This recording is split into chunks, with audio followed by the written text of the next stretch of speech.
Nos están escuchando, los oyentes, oyentas. Estamos con Leo Curoto en FM Cacán, quien les habla, Roberto Ramos. Les damos la bienvenida a este Tramas, donde pretendemos hacer un abordaje de la realidad desde una perspectiva de derechos humanos.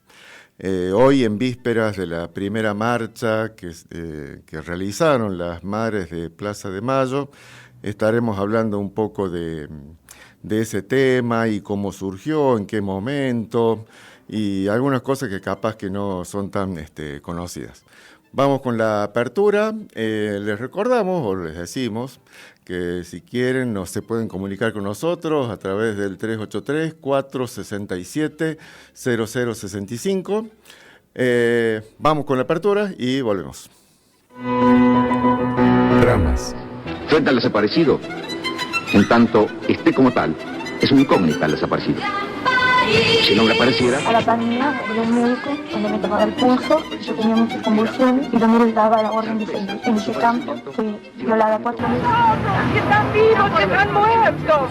¿Por qué no nos dicen? Si quieren venir, que vengan, les presentaremos batalla. Solo el pueblo debe juzgar lo que el pueblo votó. Señores jueces, nunca con la más. democracia se come. Hemos tenido que adoptar una medida transitoria de limitación a la extracción de dinero en efectivo. Que la Constitución Nacional me confiere como presidente de la Nación, he declarado el estado de sitio en todo el territorio nacional para asegurar la ley y el orden. Primera vez en esta plaza, el 30 de abril de 1977. Vengo a pedir perdón del Estado Nacional por la vergüenza de haber callado durante 20 años de democracia. El matrimonio entre hombre y hombre distorsiona la imagen de lo que es la verdadera familia. Queremos al hombre y a la mujer, porque Dios creó al hombre y a la mujer, no creó a Adán y Eva. No quedarnos ni con odios, ni rencores, ni querer revanchas, sino qué más podemos hacer. Tramas. Hablamos de derechos humanos.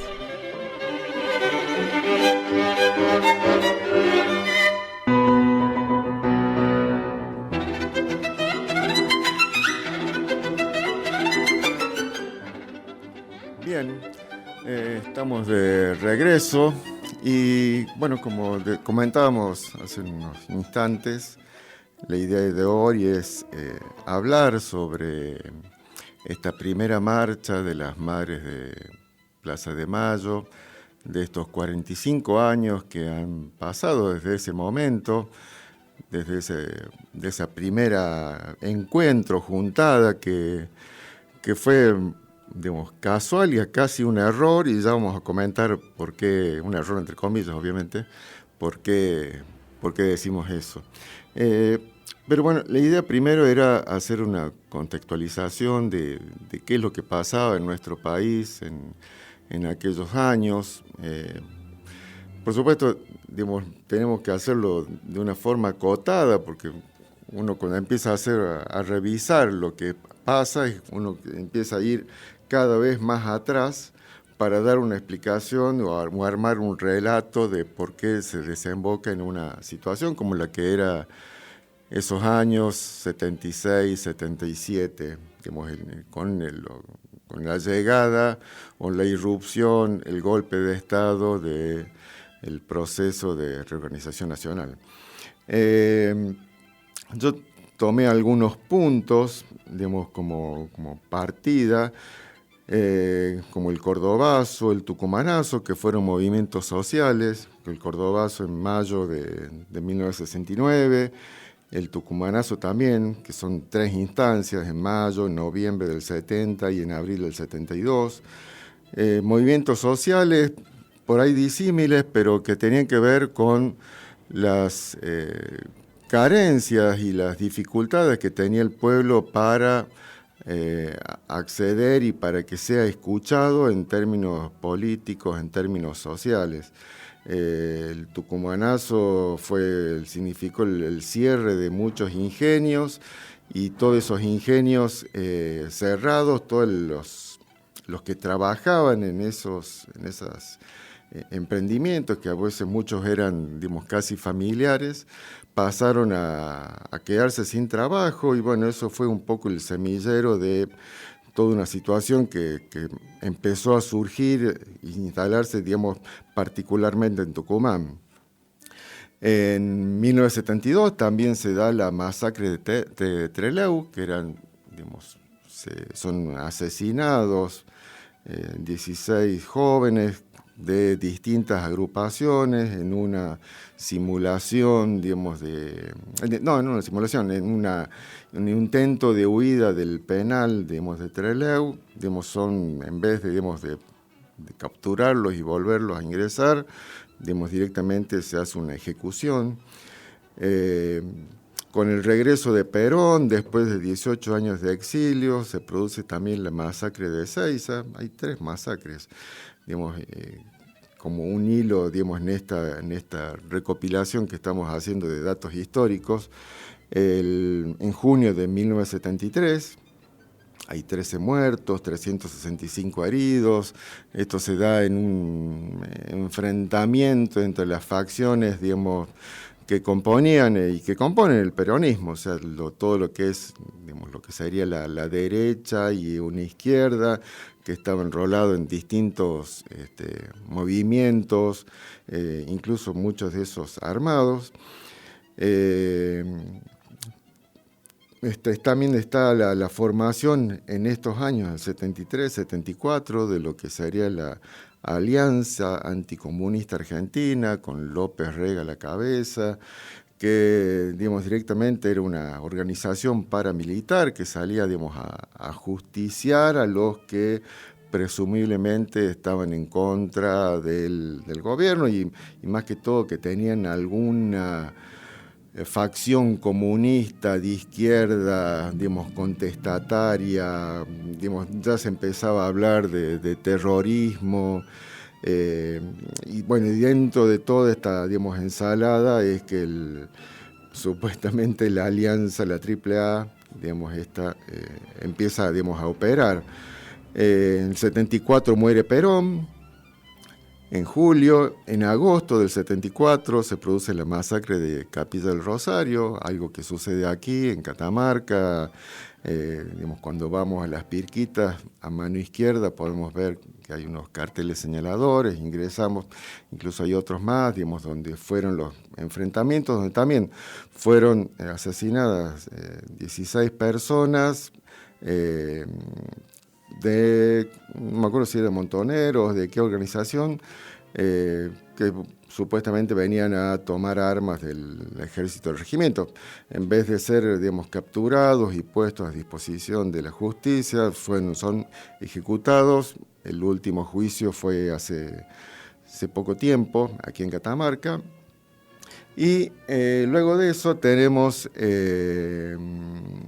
digamos, como para antes de lo que sería la irrupción, digamos, del golpe de Estado, del proceso de reorganización nacional, los llamados decretos de aniquilamiento, que se dan en un periodo, digamos, legal. Estaba de presidente María Estela Martínez de Perón, que era la vicepresidenta.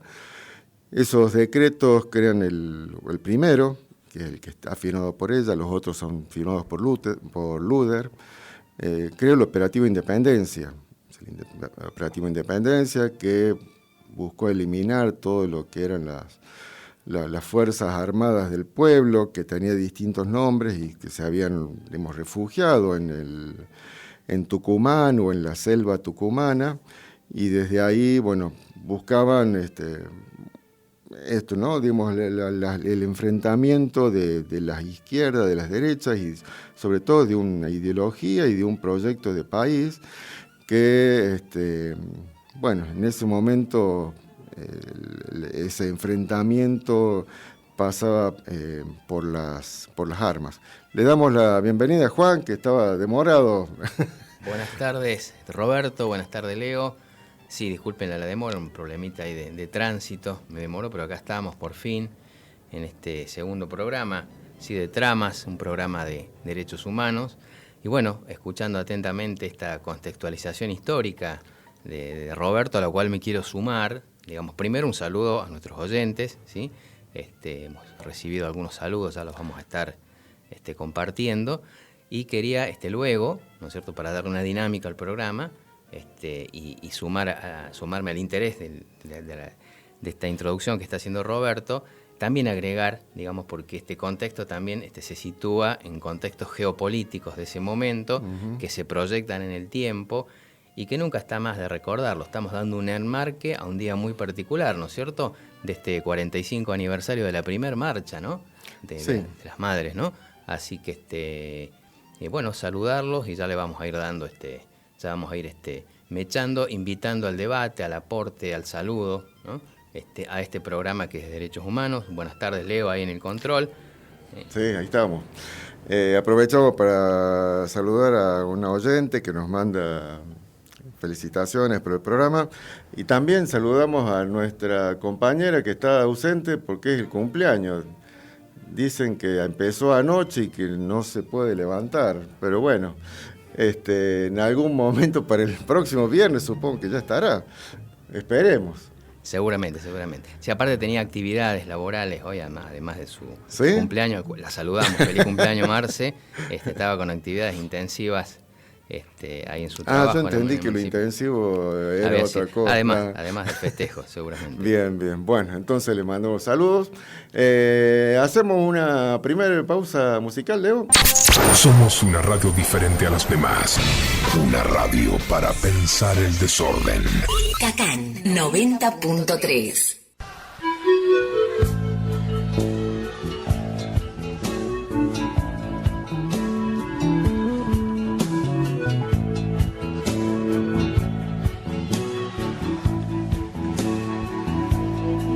Están aquí. Why are these women here? Danzando sola. Dancing on their own. Porque hay tristeza. Why is there a sadness? En sus miradas. In their eyes. Hay soldados también. Why are there soldiers here? Lloran su dolor. Their faces fixed like stone. Porque desprecian. I can't see what it is. Del amor. That they despise. Danzan con los muertos, dancing with the missing, los que ya no están, dancing with the dead, amores invisibles, dancing with the invisible ones, dejan de danzar, the anguish is unsaid, danzan con sus padres, dancing with their fathers, sus niños también, with their sons, y con sus esposos, their husbands, en soledad, they dance alone, soledad, they dance alone, no las vi en silencio protestar, it's the only form of protest they're allowed, no hay otra manera, I can see their silent faces, de luchar. San Fernando del Valle de Catamarca. Somos 90.3 Cacán FM. Una radio para pensar el desorden. Another woman on the torture table. Seguridad. What can they do? Danzan con los muertos. Dancing with the missing. Los que ya no están. Dancing with the dead. Amores invisibles. Dancing with the invisible ones. Their anguish is unsaid. Danzan con sus dancing with their fathers, sus niños también, with their sons, y con sus esposos, their husbands.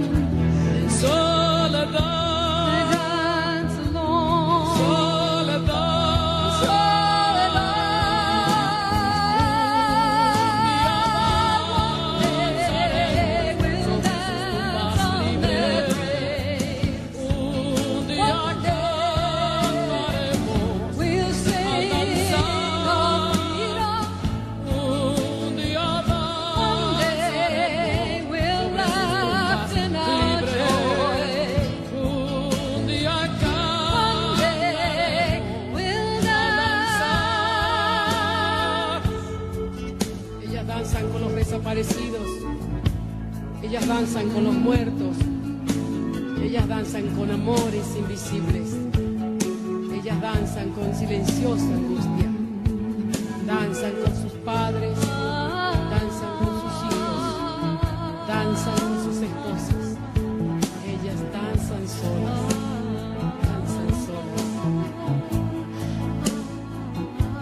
Mr. Pinochet,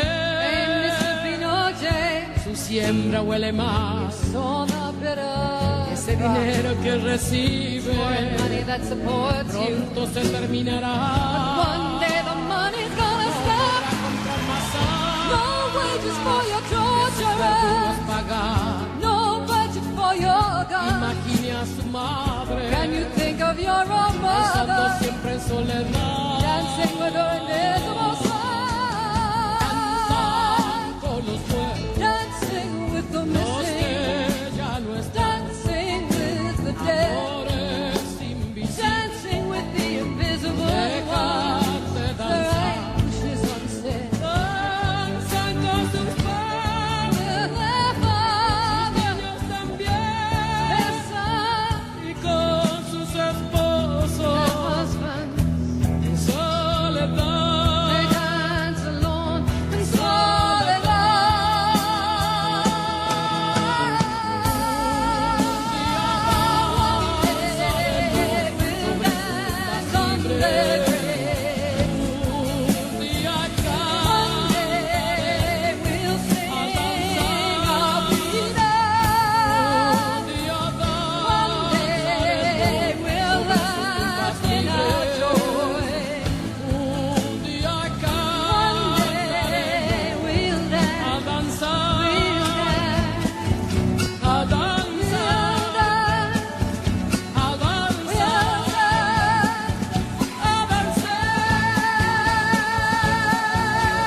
Cacán FM. Somos 90.3. Una radio para pensar el desorden.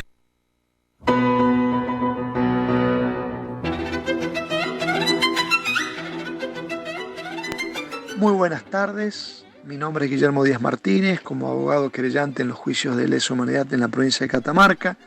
Aprovecho este mensaje para saludar y felicitar a los integrantes del programa de radio Tramas, que va a tratar la temática de los derechos humanos, en la persona de Juan Manuel Tori, Roberto Ramos, Leonardo Curoto y Marcela Romero, quien tendrán una tarea importantísima, ya que tratarán la problemática de los derechos humanos de ayer, de hoy y del futuro.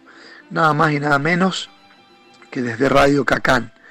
Va a ser un espacio central en donde se debatirá, discutirá y se informará sobre la actividad de lo que tendrá que ver con la agenda de los derechos humanos, que es tan amplia y tan vigente y tan importante. Asimismo, en este nuevo aniversario, a 45 años del nacimiento de Madres de Plaza de Mayo, quisiera destacar brevemente dos cuestiones centrales para mí. El ejemplo de las madres durante la dictadura cívico-militar en defensa y la lucha por los derechos humanos de quienes estaban siendo perseguidos, torturados, secuestrados, etc. Luego, las madres durante el advenimiento de la democracia frente a los distintos gobiernos, reclamando memoria, verdad y justicia, y contra la impunidad. Esa enseñanza en la ética democrática creo que es el peldaño más alto que tenemos en nuestro país de la ética democrática. Claramente hablo de las Madres de Plaza de Mayo y por supuesto todo el movimiento de derechos humanos, pero hoy, como su aniversario, no hay dudas que son uno de los pilares centrales de lo que significa la defensa del Estado de Derecho y de la democracia, como ellas nos enseñaron. Sin derechos humanos no hay Estado de Derecho y no hay democracia. Cuanto menos derechos humanos, menor será la calidad de nuestro Estado de Derecho y de nuestra democracia. Por lo tanto, para finalizar, les dejo un gran abrazo, los felicito y muchas gracias por mantener viva la memoria de las tres banderas centrales que hacen a nuestro sistema y y Estado de Derecho, como es la memoria, verdad y justicia, y por este programa que va a ser un antes y un después en Catamarca, sin dudas. Un abrazo inmenso y saludo a todos y a todas las oyentes de este programa. Un gran abrazo les dejo.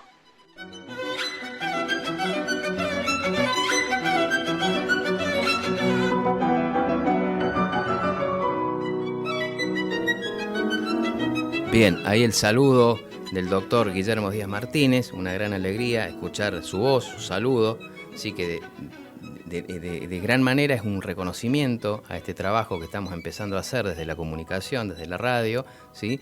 Una figura emblemática para lo que es juicios de lesa humanidad, en nuestra provincia un orgullo tenerlo acá, y una figura, digamos, que ha sido parte de toda esa cultura de la recuperación de los derechos humanos en nuestro país, que como bien lo dice él, a partir de las luchas de las Madres de Plaza de Mayo, que hoy estamos conmemorando, recordando, digo yo, es un país emblemático, no existe otra referencia en el mundo de juicio y castigo a represores como hemos tenido aquí en el país, ¿no? A veces nos olvidamos, a veces y precisamente estos procesos de recordar, de que no se pierda el sentido, ¿no es cierto? Una lucha que continúa, ¿no es cierto?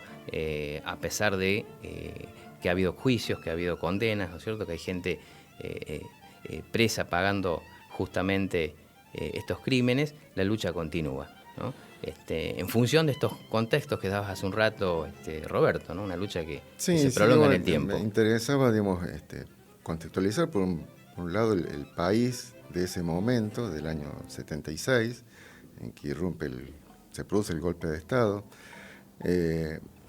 para entender cómo es que entran las madres a participar de ese escenario, o sea, de esa Argentina compleja, con mucho miedo, miedo por todo lo que sucedía, con terror también por todo lo que estaba sucediendo en ese momento, y también por algo que por ahí no es tan conocido, de cómo no solamente la sociedad de alguna forma era cómplice o bancaba, digamos, este golpe de Estado, sino un poco también, digamos, todas las que supuestamente eran organizaciones de derechos humanos, como también, y digamos, el arco político no salió a enfrentar, digamos, a este golpe de Estado, esta agrupación militar que empezó a no solo a gobernar, sino a hacer todo lo que empezamos a entender o saber muchos años después.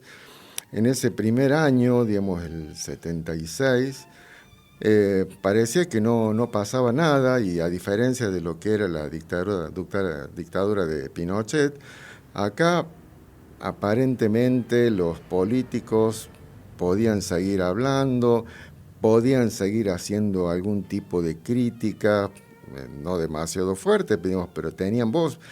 O sea, no era posible, digamos, el funcionamiento de los partidos políticos, pero tampoco estaban, digamos, ni habían sido silenciados ni eliminados todavía. Digamos, ya existía la Liga Argentina por los Derechos del Hombre, existía el CERPAG, existía la PDH, digamos, todos estos organismos ya existían, pero cuando empiezan a producirse, digamos, las desapariciones de personas, y las madres, digamos, como madres, salen a buscar a sus hijos, a reclamar, a pedir, no encuentran respuestas en ningún lado. O sea, no solamente estaba silenciado y cerrada, digamos, las puertas a cualquier reclamo desde este gobierno militar, que obviamente sabía lo que estaba sucediendo y por eso, digamos, no daba respuesta, sino que el resto, digamos, de las organizaciones civiles y políticas tampoco oían o accionaban como para generar un reclamo ante este gobierno, digamos, dictatorial.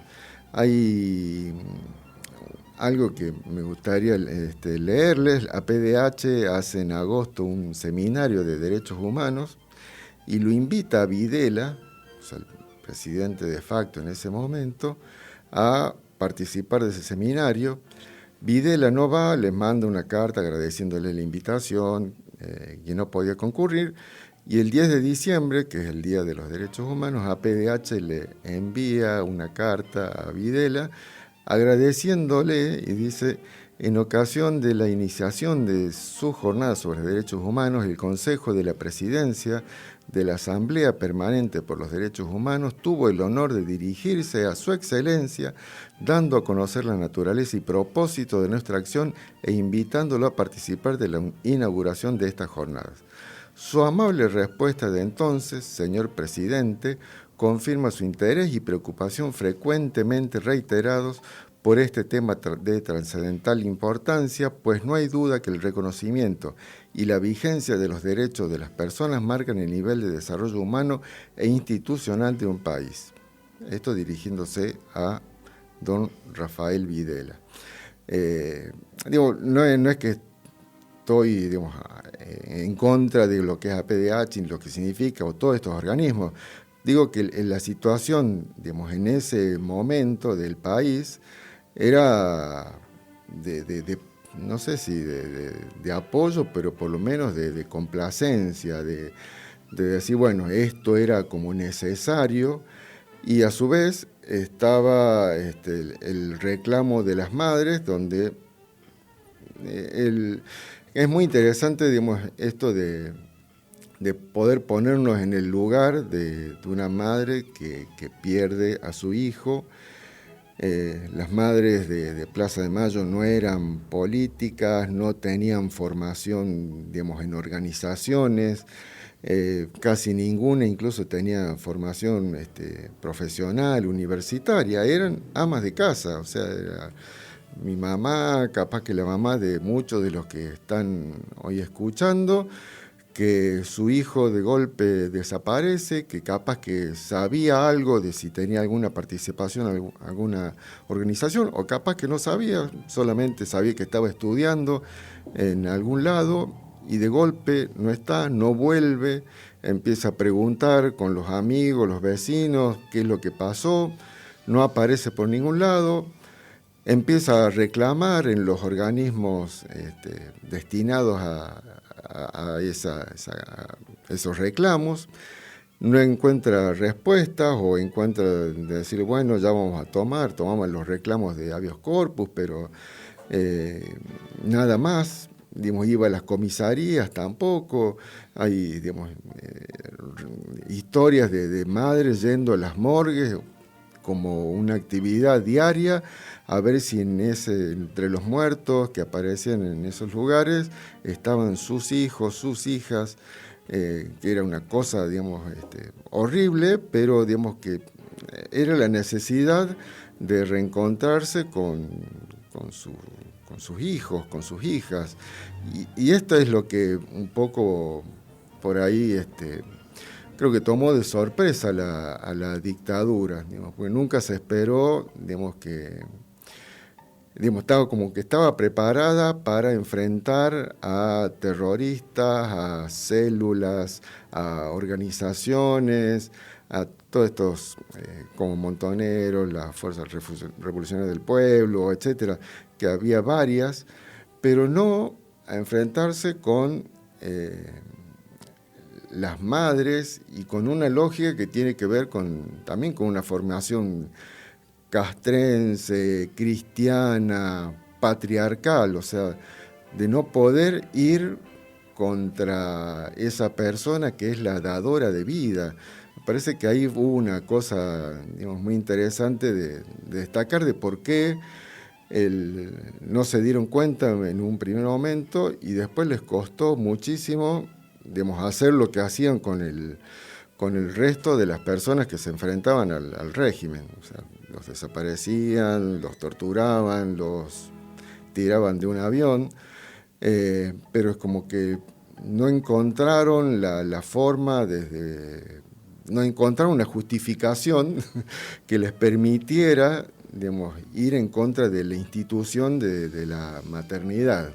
No sé cómo lo ve Juan. Así es, Roberto. Bueno, en un país en estado de shock, como bien lo describís vos, a partir del 76, desde una política de shock, hace un rato contextualizábamos el marco geopolítico que viene desde una proyección de la Alianza para el Progreso, ¿no es cierto?, frenar en toda la región los posibles focos comunistas, ¿no es cierto?, que empieza ya en la década del 60, en el 76 se recrudece eso con el último golpe, ¿no? Entonces, donde habría una serie de metodologías previsibles, como bien decís vos, surge lo que, a mi entender, esto me hago cargo yo, emerge como una especie de movimiento feminista, ¿no?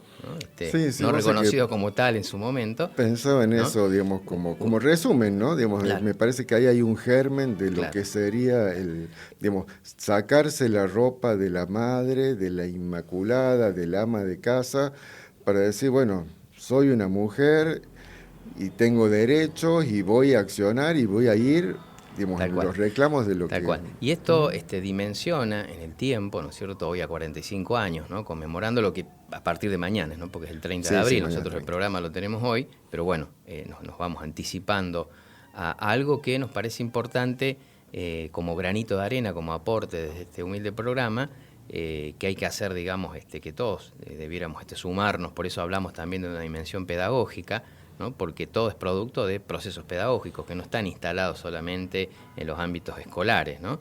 Entonces, de pronto, esta ruptura, ¿no es cierto?, ante lo innegociable, ¿no es cierto?, que es la vida de sus hijos, toma una dimensión enorme en estos tiempos, porque estas tensiones de tipo económico, de tipo político, siguen persistiendo, ¿sí? Tenemos esto que decíamos hace un rato, una gran referencia histórica que, a mi entender también, es la única salida que tienen los pueblos, que es el poder popular, ¿no? Las madres de Plaza de Mayo empiezan a organizarse, ya venían juntándose, hacen su primer ronda ese 30 de abril de 1977, ya 45 años, ¿no?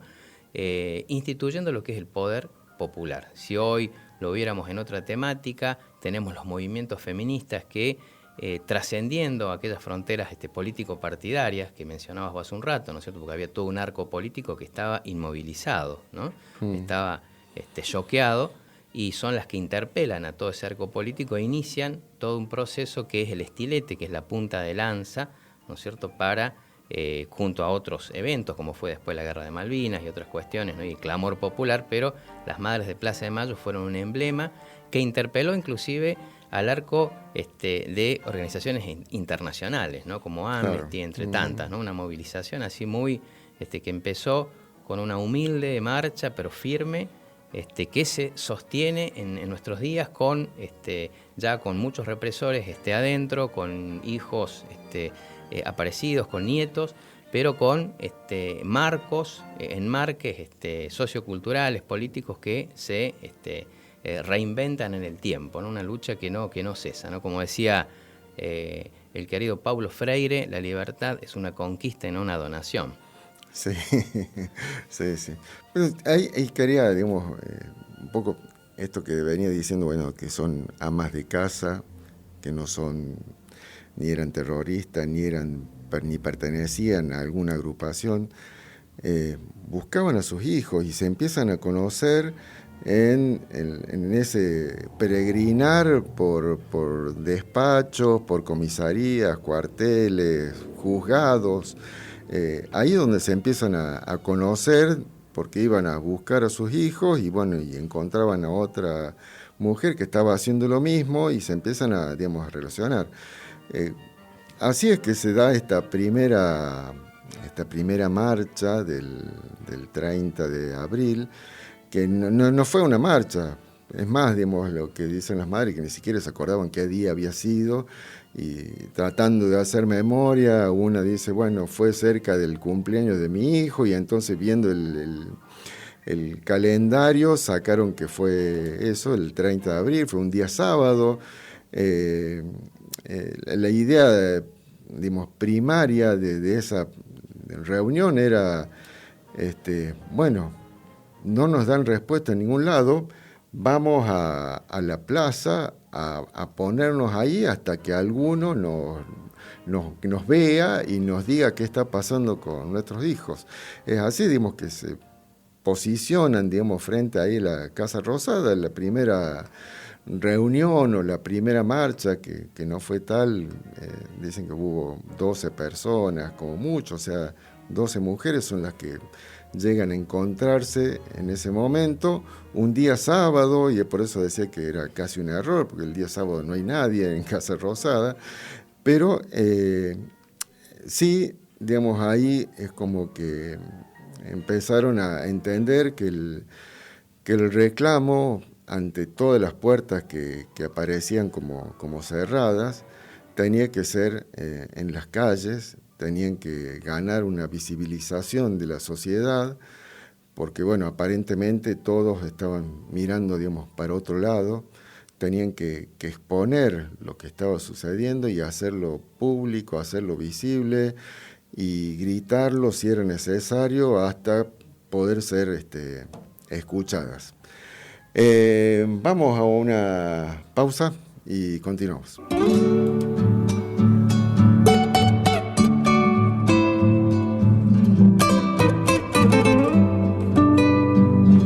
San Fernando del Valle de Catamarca. Somos 90.3 Cacán FM, una radio para pensar el desorden.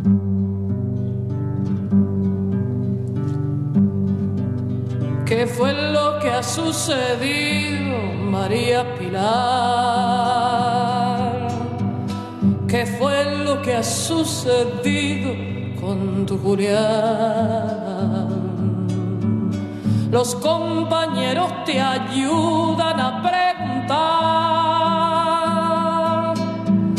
a dónde se lo llevaron, dónde estará, porque jamás le pudiste hallar si le buscaste sin descansar.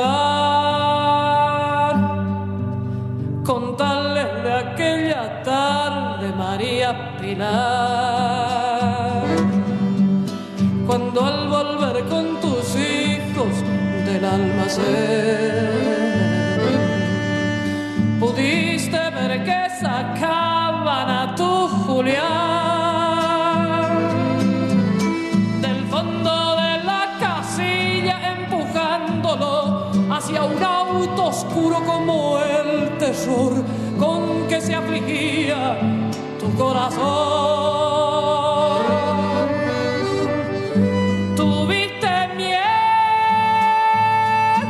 Por tu Julián, ay María Pilar, sabías que algo le iba a pasar.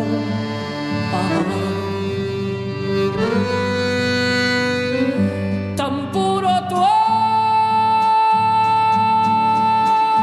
hombre, María Pilar.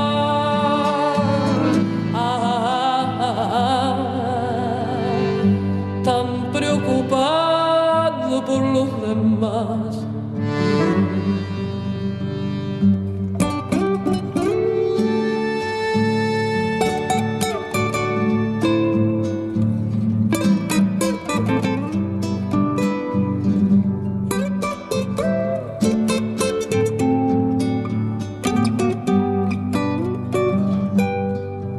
Seguí contando, María Pilar, los hombres justos te ayudarán.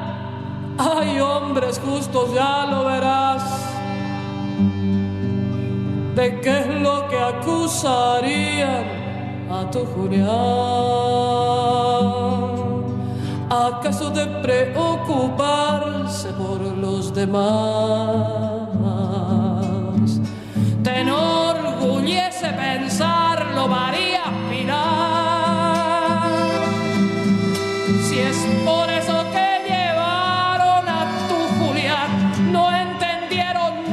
Señor verá los que le quitaron la libertad. Él nunca empuñó otra cosa que su bondad, y es justo lo que pedía, si lo sabrás. ¿Acaso puede decirse que no es verdad?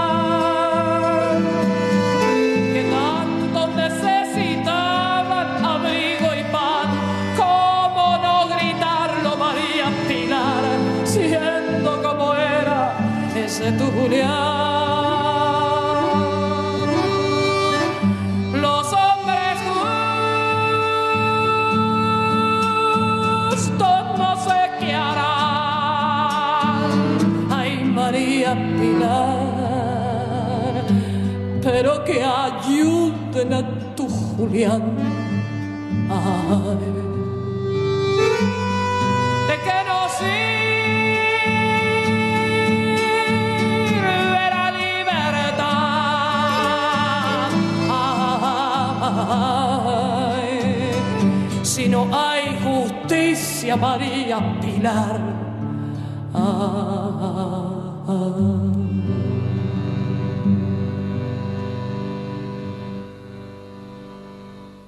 Cacán FM. Somos 93.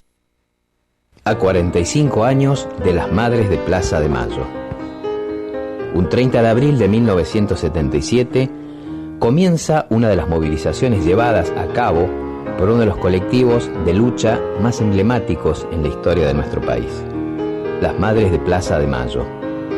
Hoy, en Tramas, un programa sobre derechos humanos, les dedicamos toda nuestra jornada, a modo de un merecido y sentido homenaje, que tiene además el objetivo de contribuir, a modo de recordatorio, con el más firme propósito pedagógico desde la comunicación, el de contarnos la historia viva y el movimiento de las por siempre vigentes Madres de Plaza de Mayo.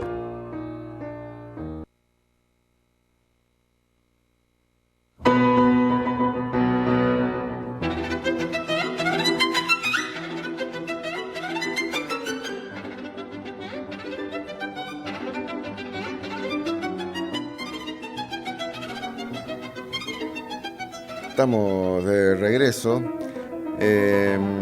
Bueno, veníamos un poco contando, relatando, compartiendo con ustedes esta génesis de lo que hoy es el movimiento, digamos, de Madres de Plaza de Mayo. Una de las primeras líderes, podríamos decir, de estas mujeres, de estas amas de casa que se empezaron a juntar en la plaza a reclamar por la aparición de sus hijos, fue Azucena Villaflor de Vicenti, que fue un poco la que le dio, empezó a pensar en lo que estaba sucediendo y en cómo potenciar este grupo que era muy, muy diverso, que no tenía formación. O sea, pensemos digamos, en el barrio, que se juntan las amas de casa de hace 40 años, todas mujeres de alrededor de 50 años, con poca formación, digamos, profesional, amas de casa, en su mayoría, en casi totalidad, de cómo seguir esta lucha, cómo organizarse, cómo continuar con el reclamo de sus hijos, hasta lograr, digamos, la aparición de sus hijos. Una de las primeras cosas que empezaron a organizar fue juntar dinero para hacer solicitadas. Juntaban el dinero y con eso iban a los diarios y pagaban un espacio. Una de las otras cosas que habían pensado eran pensar en que no debían saber cuál era el origen o si los hijos de ellas militaban en algún espacio político o en algún movimiento. Eso les dio, me parece, una cuestión de unidad, de unificar, de centrarse en la búsqueda de sus hijos y entender que lo que estaban buscando eran los hijos y que todos los hijos eran importantes más allá de dónde pudieran haber estado o no, participado, etc. También interesante destacar de que no eran evidentemente todas las madres de todas las personas desaparecidas. O sea, es un puñado de mujeres las que empezó este reclamo, y era por el contrario, digamos, la mayoría de las madres digamos, aceptaban de alguna forma, entre comillas, el castigo de saber que su hijo había desaparecido porque, como se decía, se reclamaba, se instalaba en aquellos años, algo tuvo que haber hecho. Como que se justificaba la desaparición de sus hijos y aceptaban esa desaparición, y por lo tanto no reclamaban, no se juntaban, no hacían una búsqueda, porque aceptaban que como que eso es lo que merecía su destino, digamos, como que ese era su destino. Hablaba de Azucena, y digamos, la primera visibilización, digamos, grande se da en la fiesta de la Virgen de Luján. Hasta ese momento las madres se venían juntando ahí en Plaza de Mayo, se identificaban con un clavo que se colocaban en la solapa del abrigo, y se da esto de encontrarse en un espacio muy grande, como son las procesiones parecidas a las que se hacen aquí en Catamarca con la Virgen del Valle, en este caso con la Virgen de Luján, y pensaron de cómo hacer para reconocerse entre esa cantidad de gente, y ahí es donde nace este pañuelo, el pañuelo en la cabeza, que una de las madres dice, bueno, usemos los pañales de tela de nuestros hijos, que eran en esa época no existían los pañales descartables que existen hoy, eran pañales de tela, y eso usan como un distintivo, y con eso logran reconocerse, por un lado,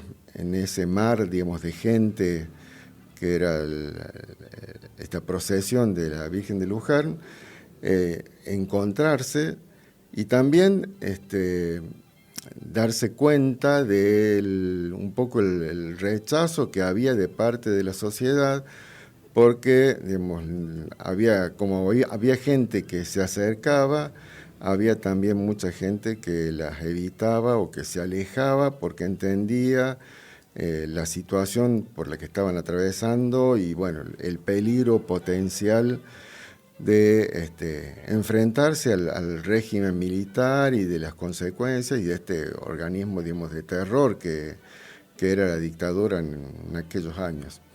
Juan, querías leer algo, ¿verdad? Sí, quería compartir algo también que tiene que ver con la narrativa, con el relato, y en este caso es una obra de Demetrio Iramaín llamado Una historia de las madres de Plaza de Mayo. Un libro recomendado para grandes y chicos, ¿no es cierto?, que es el relato de todo el proceso, como bien contabas vos, que fueron atravesando desde su nacimiento, de su génesis, ¿no?, hasta nuestros días. Un libro que se presenta en el año 2017, ¿no? Yo voy a leer un pequeño párrafo, ¿no es cierto?, del capítulo 1, que se llama Del patio de la casa a la historia grande del país, ¿no?, y que tiene mucho que ver con lo que estabas comentando hace un rato, ¿no?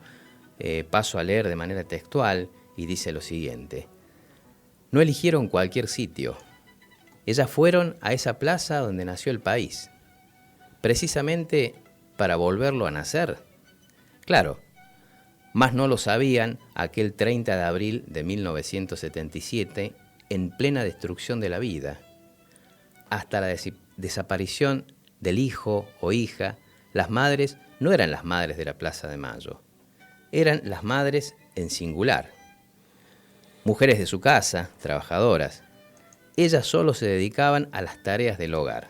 La comida caliente para cuando los hijos regresaban de la militancia y el esposo del trabajo. Las camas tendidas, el patio barrido, sin las hojas del otoño. Pero algo imprevisto y terrible sucedió. De un día para el otro, entre los misterios de la noche, los hijos e hijas de cada una de ellas desaparecieron. La tierra parecía habérselos tragado. La desesperación, lejos de paralizarlas, las sacó de su lugar abrigado en la cocina y las llevó a la intemperie de la plaza. Este párrafo un poco refleja lo que comentabas hace un rato, Roberto, y que nos parece que marca un poco el espíritu de esa génesis, ¿no? De ir, digamos, hacia de constituirse en el primer ejercicio de la ciudadanía, de la cual siempre hablamos, que es la intervención del ciudadano, del sujeto, de la sujeta en este caso, en el espacio público. Un espacio público que estaba prohibido, ¿no es cierto?, que estaba en manos de opresores, en manos de un poder ilegítimo, ¿no? Y esto me pareció este párrafo interesante. Recomiendo la lectura de todo este libro, sí, que lo pueden bajar en PDF. Yo lo saqué del sitio oficial de las Madres de Plaza de Mayo, porque es un libro que nos recuerda, que nos refresca y nos enseña un montón de cosas. Sí, ahí mismo hay un libro de Ulises Gurini también, que también habla de esta génesis, de esta historia de las, digamos, Madres de Plaza de Mayo.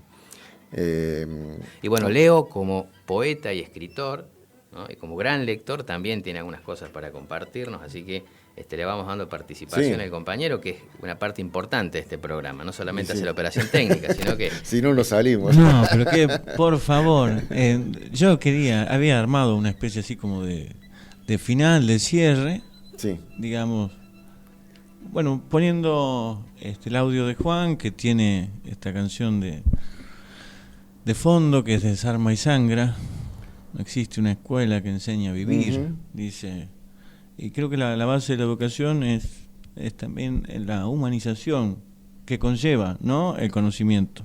Porque el conocimiento que no humaniza, me parece que, no sé si es tan conocimiento, después de todo. Y si no, es un conocimiento para el mal, ¿no?, para deshumanizar. Nada, a mí me gustaría que, de alguna manera, no sé, ir cerrando, digamos. Estamos sobre las 57, digamos.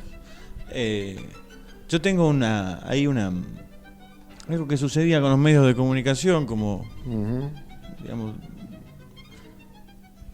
hace el programa anterior, toqué este tema, digamos, de alguna manera me tomo de este tema. Y esto no es menor. Encuentro que dice, quiero leer esta nota. El reclamo de las Madres de Plaza de Mayo no era desconocido en Argentina ni en el mundo. Aunque pocos medios de comunicación locales, nacionales, le daban espacio en sus páginas o minutos de aire en sus noticieros. El diario Buenos Aires Herald, que me parece que se fundió durante el gobierno de Macri. Mira lo que te digo, o lo fundieron, ¿no? Por supuesto. El diario Buenos Aires Herald, que se editaba en Buenos Aires en idioma inglés, fue el único que brindó cobertura a los pedidos de Marta y otras tantas mujeres por información sobre sus hijos e hijas, a quienes la Fuerza de Seguridad, el Ejército, la Armada, la Fuerza Aérea o la Policía, según fuera el caso, se habían llevado de sus casas, de la calle, de la universidad, sin brindar detalles sobre los por qué ni los dónde. El Herald contaba que las madres eran llamadas las Mad es loco, madres locas, en Argentina. Las locas de la plaza. Las rondas en torno de la pirámide de Mayo se volvieron su emblema, que de a poco comenzó a traspasar las fronteras nacionales. Aquel invierno de 1978, la Argentina estaba en el centro de los medios de comunicación de diversas partes del mundo, bien se sabe, porque en junio sería el escenario del 11º campeonato de fútbol mundial, que no es menor, pero lo importante no estaba sucediendo en la cancha precisamente, sino en otros lados, cerquita, ¿no? En la ESMA. Y si bien el evento fue utilizado por la dictadura cívico-militar para intentar mitigar las denuncias que ya circulaban en el exterior sobre violaciones de derechos humanos, de las que era responsable propiamente, no pudo callar el reclamo de las madres y las abuelas de Plaza de Mayo. Para el director de Buenos Aires Herald, digamos, lo único que más o menos atendía este tema, Robert Cox, una de las cosas buenas que tenía el Mundial de Fútbol era que Argentina recibiría la visita de periodistas extranjeros, periodistas deportivos que sin embargo empezaban a darse cuenta de lo que estaba pasando acá. Los militares intentaban asustarlos, pero las historias comenzaron a emerger, recordó Cox.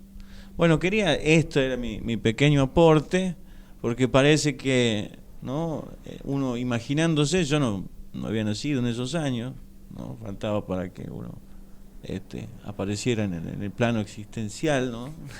Y parecieron medio, claro, porque uno capaz que ya existía, pero en otro lado, no sé. ¿Puedo decir? ¿Qué se sabe? No sé. Pero finalmente es eso. Yo creo que eran muy conocidas, sobre todo por el reclamo que venían llevando. No sé si se parece mucho también a lo que sucedió con las familias de la Era San Juan, ¿no? Parece, sí, tiene que ver con... no, porque ahí yo estuve viendo y digo, de pronto están pidiendo, porque las madres se reúnen, según lo que entendía, ¿no?, para pedir una audiencia con el presidente. Bueno, por eso de facto en ese momento, che, ¿qué pasa, muchachos? Entonces no puede ir una, porque no le va a dar bolilla una, se juntan 12, después se juntan más, aparece Eve Bonafini, que era de La Plata, en fin. Y algo parecido, habría que hacer retrospectiva, ¿no? Más allá de que la lucha haya sido después y son un emblema las madres, sí. Yo digo, habiendo vivido aquello y siendo ahí sí partícipe, ¿no?, de haber estado frente a lo que sucedió con los familiares de la Era San Juan, digo, porque ellos se encadenaron en la plaza, ¿no? Claro. Para que les dieran bolilla. Acá las hacían circular y las madres muy inteligentemente hacían círculos. Claro, empezaron a juntarse, o sea, entendieron que el reclamo tenía que ser ahí, digamos, porque de otra forma estaban invisibilizadas. Incluso, o sea, no había respuesta. Claro, hubo madres desaparecidas. Claro, sí. Bueno, Azucena, que es un poco la organizadora de todo el movimiento, es una de las desaparecidas, una de las madres desaparecidas, que se da ahí un hecho con Astiz, que es un infiltrado, un hecho que es una capilla de Santa Cruz en Buenos Aires. Ahí son, digamos, Astiz se hace como pasar por un hermano de un desaparecido y empieza, digamos, a meterse dentro de la organización o de las reuniones que hacían estas madres y a entender quién es quién, y organizan un golpe. Ahí son capturadas unas cuantas, Azucena es capturada unos días después. Y ahí, bueno, también se hace una cosa ahí adentro de las madres, decir, bueno, ¿qué hacemos? ¿No? Digamos, el hecho de haber desaparecido a compañeras, no solamente era que habían desaparecido sus hijos, sino las mismas compañeras que estaban haciendo los reclamos también, digamos, desaparecían. ¿Qué hacemos? Digamos, seguimos, nos volvemos, nos quedamos donde estamos, no hacemos más nada. Claro, debe haber sido difícil sentir ese rigor, claro, que de pronto, digamos, si uno no lo corporiza, exacto, ese miedo a salir a decir, el terrorismo, ese es el terrorismo de Estado. Pero hay muchas personas que quizá hayan transitado aquellos años, ¿no? Sí. Y no hayan sentido eso justamente por miedo a quejarse o porque, bueno, qué sé yo, no han integrado, no han tenido. Pero esto finalmente, entonces, claro, quedan con aquella idea de que, bueno, yo no sé, sinceramente, pero finalmente termina siendo así, o sea, que hayan tocado a alguien que está reclamando por su hijo, claro, que llegue a ese lugar, digamos, el terrorismo de Estado, sí, es bravo, seguro, bravísimo. Eso es un poco la génesis, por eso Eve dice, a nosotros nos parieron nuestros hijos. Exacto. Claro. Me parece fantástico eso, es decir, bueno, ellas no eran lo que son, no aprendieron a hacer lo que son, digamos, porque evidentemente hay un aprendizaje, digamos, desde ese primer momento de ir solas a reclamar por sus hijos, a después juntarse, a organizarse y a lograr lo que se lograron. O sea, la dictadura militar, digamos, cae un poco por las madres y un poco por la guerra de Malvinas, o la guerra, no sé si es una consecuencia de todo lo que estaba sucediendo, y este reclamo de mujeres que todos los jueves estaban en la plaza a las 3 de la tarde reclamando por sus hijos. Claro, no sé o si sea, había... Es muy fuerte la figura, la presencia, la tenacidad, y digamos que no se podían sacar mujeres de acá, de la plaza, digamos, ahí, que todo el mundo las viera, que el que pasaba se enterara qué es lo que estaba sucediendo, a pesar de que había voces, digamos, estigmatizantes. Y Rodolfo Walsh había, digamos, un poco dicho qué es lo que estaba sucediendo. Claro, bueno. Había hecho un relato al año, digamos, esto es así, y esto es lo que está pasando y lo que va a seguir pasando.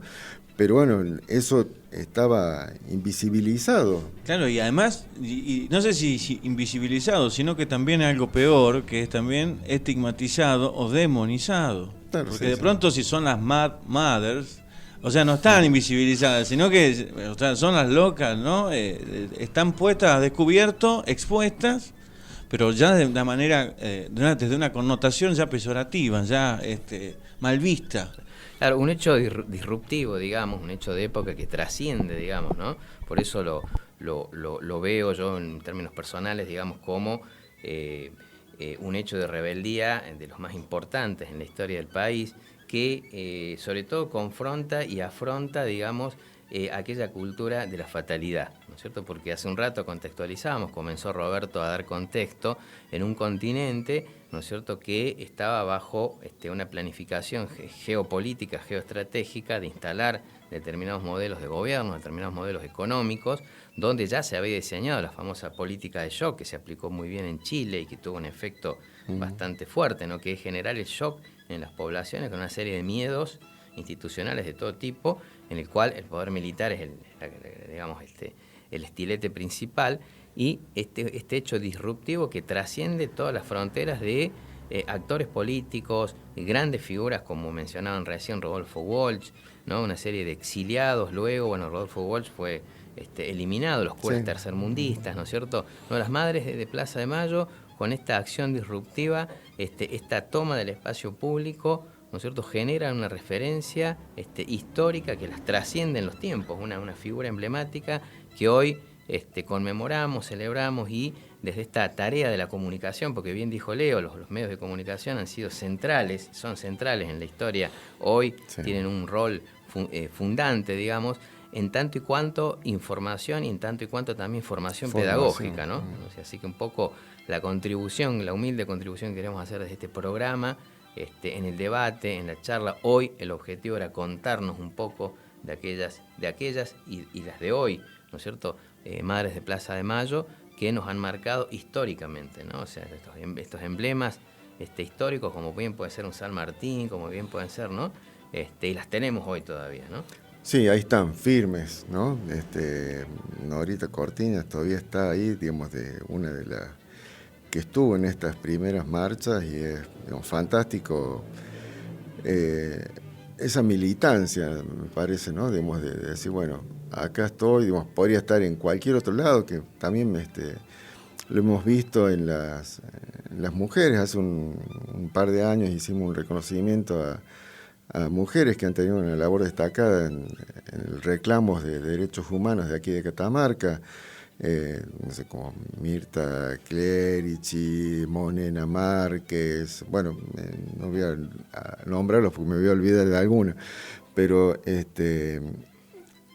hay una cosa, digamos, de las mujeres y del feminismo, de cómo irrumpe y cómo estas mujeres dejan atrás su esterilidad más allá, digamos, del hogar, digamos, de salir de la situación, digamos, de amas de casa para ponerse en otro espacio irrumpir y decir, bueno, pienso, digamos, tengo derechos y tengo reclamos y voy para adelante, digamos, no importa qué es lo que haya del otro lado, digamos, porque son mis hijos, o sea, no hay límites, digamos, para esa búsqueda, me parece, ¿no? Totalmente, dando un espaldarazo central a una cultura, digamos, de los derechos humanos en nuestro país, que citábamos hace un rato al principio del programa. Es el único país que ha condenado crímenes de lesa humanidad en toda la historia de la humanidad, porque se compara a veces con el juicio en Nuremberg, ¿no es cierto? Es muy loable lo que se ha hecho, pero es un contexto totalmente diferente, ¿no es cierto? No ha pasado en Chile, sí. no ha pasado en la España franquista, en toda Latinoamérica, ¿no? Uh-huh. No debemos olvidar esa referencia, y las abuelas Plaza de Mayo han sido un actor central, han sido la punta de lanza. Así es. Bueno, hasta aquí llegamos hoy, ¿sí? Nos despedimos, les agradecemos a quienes nos estuvieron escuchando. ¿Querés decir algo, Leo? Que te veo ahí con el micrófono en la mano. No, es que, digamos, ahí yo creo que hay un sector, digamos, que no está viendo, no está reconociendo que la lucha por los derechos humanos, incluso ponerlo sobre el tapete, es una lucha también educativa. Claro, sí, obviamente. ¿No? Que tiene y creo que habría que relacionarlo justamente con eso. Hablar de derechos humanos es hablar también de educación, pero de educación que realmente nos hace como personas, digamos. Eso es, me parece que es lo fundamental. Y de pronto reconocer a quienes están, digamos, desde hace años y son formadores de estas corrientes, sí.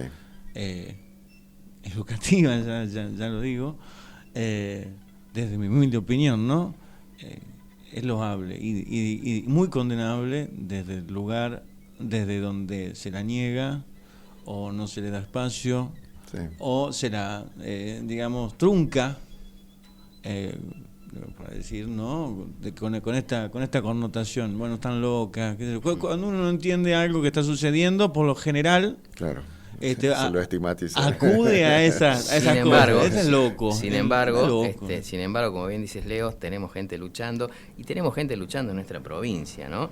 Como digamos, gente, la citó hace un rato Roberto, no hemos mencionado a todos, y gente que después, plegados a esa cultura, contribuyeron mucho a los juicios desde la querella, como el citado compañero, el doctor Guillermo Díaz Martínez, a quien vamos a tener prontamente para que nos cuente un estado de situación de nuestra Catamarca, en su momento signada como una isla, y ya no se la piensa como que acá no pasó nada, ¿no? Sí. Gracias, ¿no?, a referencias. Sí, el trabajo de todas estas organizaciones y también de muchas mujeres y varones, digamos, que han venido desempeñándose.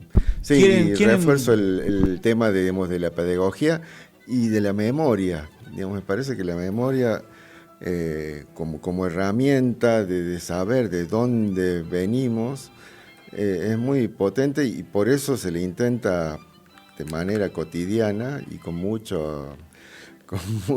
energía eliminarla. Digamos, nos te enseñan todos los días a olvidarnos. No hay una pedagogía, digamos, del olvido, de desterrar, digamos, todos estos hechos para hablar nada más de lo cotidiano, de lo que pasó hoy o de lo que está pasando en este momento, y que rápidamente seamos capaces de olvidarnos de eso, porque ya nos vienen con otra noticia que elimina la anterior, y entonces navegamos en problemas que en general no son nuestros, son ajenos, y que no nos llegan, que no nos interesan en realidad, que no nos afectan incluso, y nos hacen olvidar del sustento que debería permitirnos tener una mirada más global, digamos, de dónde estamos y hacia dónde quisiéramos o deberíamos ir o quisiéramos ir, digamos, capaz que en términos individuales o colectivos. Así es que Boaventura de Sousa Santos dice que la ausencia es producto de una activa construcción, ¿no? La activa construcción de la ausencia. La ausencia no está casual, sino que previamente hay una construcción de ella, y por eso esta reconstrucción de la memoria, como bien dice Roberto, es fundamental. ¿Les parece que cerremos con este audio que has compuesto, Juan, y luego con nuestra apertura, Robert? Bien, vamos, como sea. Bárbaro. Nos vemos, muchísimas gracias. Gracias a todos los que estuvieron escuchando. Nos vemos, nos escuchamos el próximo viernes por FM Cacán a las 15 horas. Buenas tardes. Ricky está listo del bochón, y encima le tocó Marina 937, y para zafarse solo toma pastillas y ya no toca un libro, y no quiere que le digan nada. Y es que Ricky se va solo sin hablar, pero se va. Par de pilas nuevas para el Walkman y un boleto en micro hacia arriba y un cassette de días y días y días. Agueda baila y se cae y no adelgaza nunca. Los psicoanalistas la están usando y dicen que no hay caso ya. Será por su mejilla verde y esto siempre se da. Nadie librará su desconsuelo.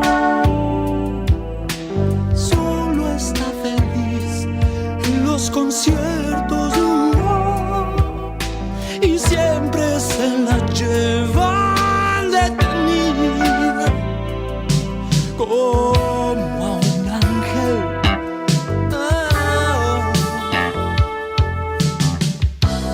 Y en el infierno inflacionario y entre los líderes del mundo,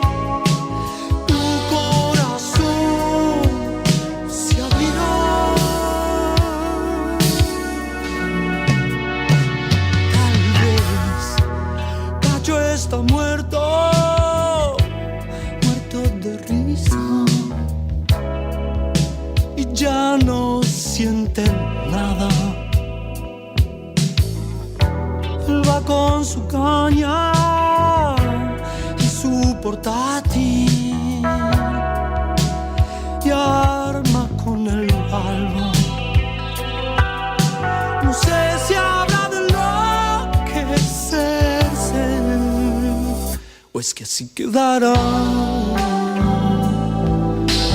aunque se disuelva el horizonte. Pero la verdad es que da impresión ver los blancos peces en un nylon,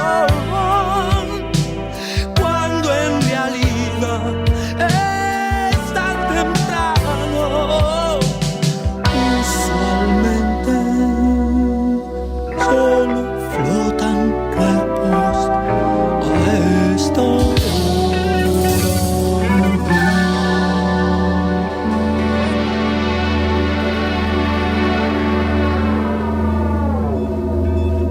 A 45 años de las Madres de Plaza de Mayo.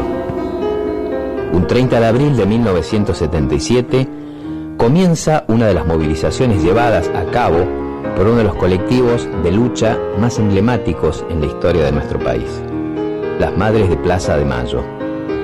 Hoy, en Tramas, un programa sobre derechos humanos, les dedicamos toda nuestra jornada, a modo de un merecido y sentido homenaje, que tiene además el objetivo de contribuir, a modo de recordatorio, con el más firme propósito pedagógico desde la comunicación. el de contarnos la historia viva y en movimiento de las por siempre vigentes Madres de Plaza de Mayo. Dramas. Frente al desaparecido, en tanto esté como tal, es una incógnita el desaparecido. Si no reapareciera... A la pandemia, el médico, cuando me tomaba el pulso, yo tenía muchas convulsiones y no me daba la orden de seguir. En ese campo fui violada 4 veces.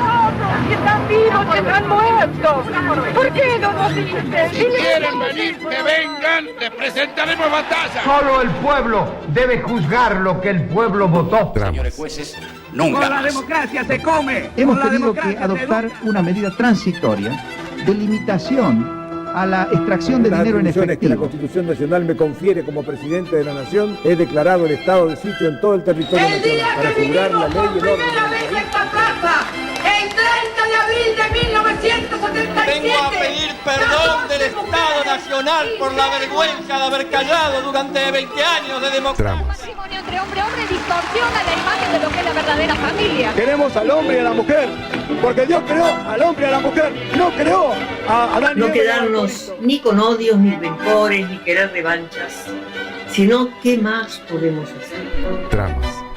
Hablamos de derechos humanos.